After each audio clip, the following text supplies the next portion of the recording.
In today's video, I'm going to show you how to crochet a border that looks way more complicated than it is.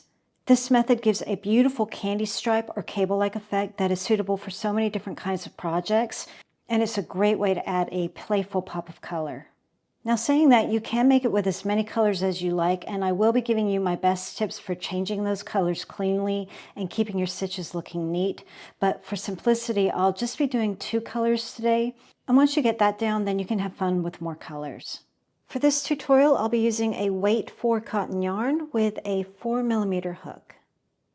Now, this is not mandatory, but if you have raw edges on your piece, I recommend that you do a round of single crochets to give your stitches a nice place to work into. You don't need to worry about a stitch count, any will do, and that includes all the different colors. So whether you're doing 2 colors, 3 colors, or 4, same thing. Now, the good news about this border is it's very, very easy to do. The not so great news is it's a bit time consuming. And that's because we're working with 2 colors and we're braiding them together as we go. So just keep that in mind. If you've ever done any kind of color work, you'll know tangling can be a bit of an issue. And I do have some tips for that that really helped me, and I hope they'll help you too. Normally, I like to start in a corner, but for this technique, I think it's a little bit easier to start on the side. So add a slip knot to your hook. We're going to do a single crochet for our very first stitch. Going into the stitch, pull the yarn through, yarn over, pull through 2. That's your first single crochet. Next, chain 3. Now we're going to fasten on the next color, and you can either put a stitch marker in the loop or just pull it long like this. I think you'll find though, once you get into the rhythm of this, you won't need the stitch marker anymore. Bring in your second color. Fasten on in the next stitch. Same thing, a standing single crochet. One thing I like to do before I get started is take the tails and just attach them to the square, just to keep them out of the way. Doesn't matter where you put them. Anything I can do to reduce stress is my goal. Chain 3. From here on out, we're going to be alternating between the 2 colors and braiding them together as we go. Here are my 2 balls of yarn. To begin our braid, we're going to go back to the chain that we just made, and I'm bringing the yarn forward and rotating the second color to the back. We want to work over the previous color. So notice here, my chain, my active yarn, everything is in front of the yellow or the second color. Placing the hook back into the yarn, going into the next stitch, single crochet, chain 3. Remove the hook, rotate,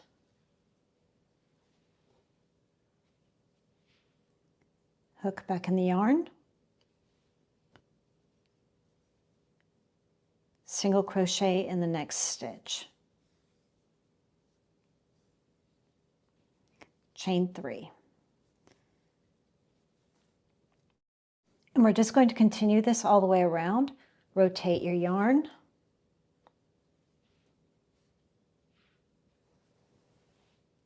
place the hook back into the loop,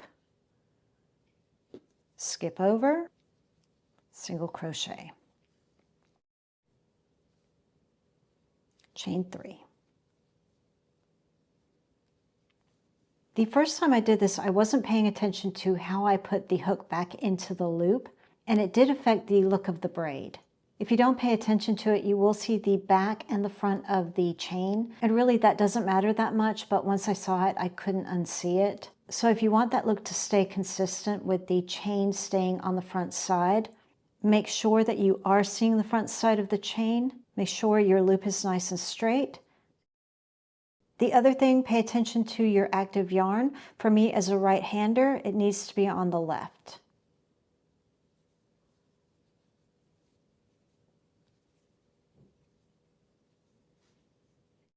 When you come to a corner, continue on with the sequence. The only tip I have here is to add an extra chain just to help get around the bend.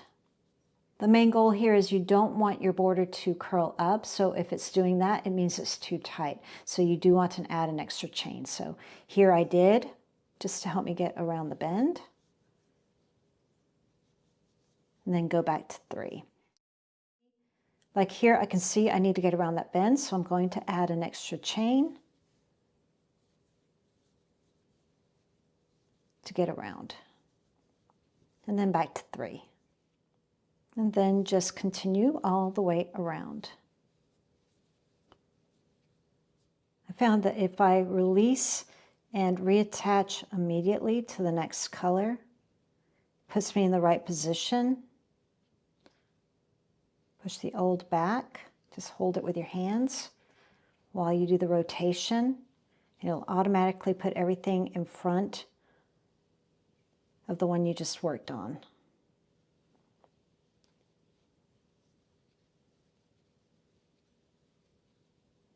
Release, reattach, push down, flip it, get that one in the back, continue.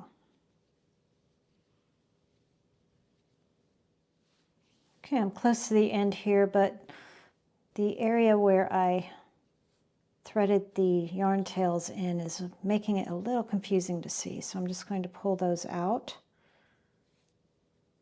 and put them in the back.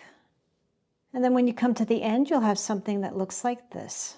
And just behave like you're continuing on. You just finished the last stitch. You're coming back to the previous one. Push that one out of the way. Get everything back in alignment. And you're just going to slip stitch into the first stitch. You're just matching the colors. Here's the very first stitch. Add a slip stitch. Snip your yarn. Don't worry about this knot. I'll show you how we fix that. Same thing. Find the matching color, the very next stitch. Here it is. You're going to slip stitch. Push the other behind, and just add your slip stitch, snip your yarn, and fasten off. Grab your tapestry needle, and you're just going to take the knot and push it towards the back. I'm just going into the stitch that I just fastened off and taking it to the back. Same with this one. Just pushing it to the back. And you can't see where it begins or ends. And now just weave in your ends using your favorite method.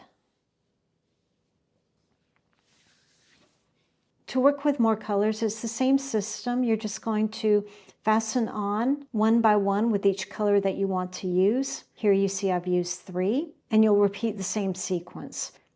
The main difference from using 2 colors is you're going to increase the chain by the amount of colors that you decide to use. So for example, if you decide to use 3 colors, you'll be doing a chain 4 instead of a chain 3. Or if you're using 4 colors, you'll go up to 5.